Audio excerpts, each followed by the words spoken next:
দুর্বৃত্তদের লাগানো আগুনে একটি অসহায় পরিবারের স্বপ্ন পুড়ে ছাই। মালামাল রক্ষা ও আগুন নেভাতে গিয়ে গৃহকর্ত্রী ফিরোজা বেগম সহ স্থানীয় ৫ জন আহত। ক্ষতি হয়েছে প্রায় ১০ লক্ষাধিক টাকা। তথ্য অনুসন্ধানে মোহাম্মদ মোল্লা শাওন, ঝালকাঠি। দৈনিক যায় যায় বেলা, সত্যের সন্ধানে সারাক্ষণ।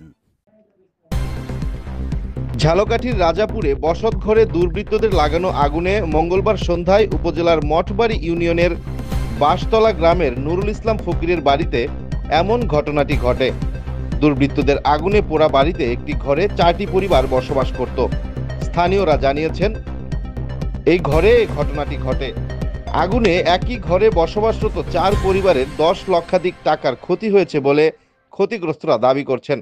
এ ঘটনায় আগুন নিয়ন্ত্রণ ও মালামাল রক্ষা করতে গিয়ে গৃহকর্ত্রী ফিরোজা বেগম সহ স্থানীয় অন্তত 5 জন আহত হয়েছে। স্থানীয়রা জানিয়েছেন, বাঁশতলা গ্রামের নুরুল ইসলাম ফকিরের টিনের ঘরের দক্ষিণ পশ্চিম পাশের বাথরুমে সোয়া 5টার দিকে আগুন জ্বলতে দেখে ঘরের লোকজন ডাক চিৎকার করে। কিছু বুঝে ওঠার আগেই পুরো ঘরে আগুন ছড়িয়ে যায়।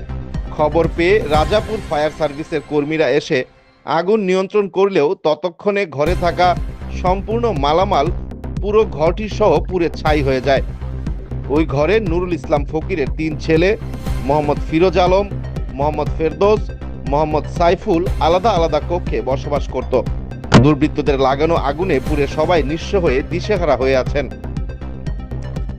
ক্ষতিগ্রস্ত ফিরোজ আলম অভিযোগ করে বলেন, স্থানীয় একটি চক্রের সাথে দীর্ঘদিন যাবৎ বিরোধ থাকায় তারা কয়েকদিন ধরে হুমকি দিয়ে আসছিল।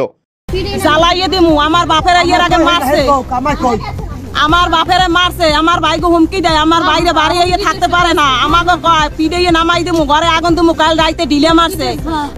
গত রাতে বসত ঘরে ইট পাটকেল নিক্ষেপ করেছে তারা।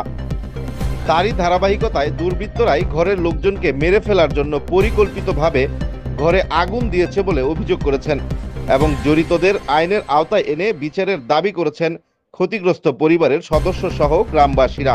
রাজাপুর ফায়ার সার্ভিসের স্টেশন কর্মকর্তা আব্দুল খালেক দৈনিক যায় যায় বেলাকে জানিয়েছেন, আগুনের কারণ জানা যায়নি। ক্ষতিগ্রস্তরাও আগুন লাগার কারণ জানাতে পারেনি।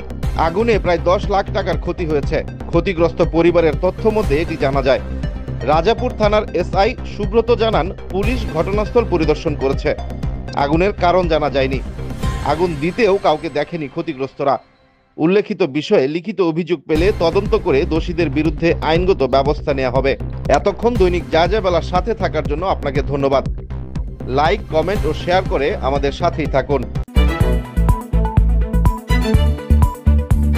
দৈনিক যায় যায় বেলা, সত্যের সন্ধানে সারাক্ষণ।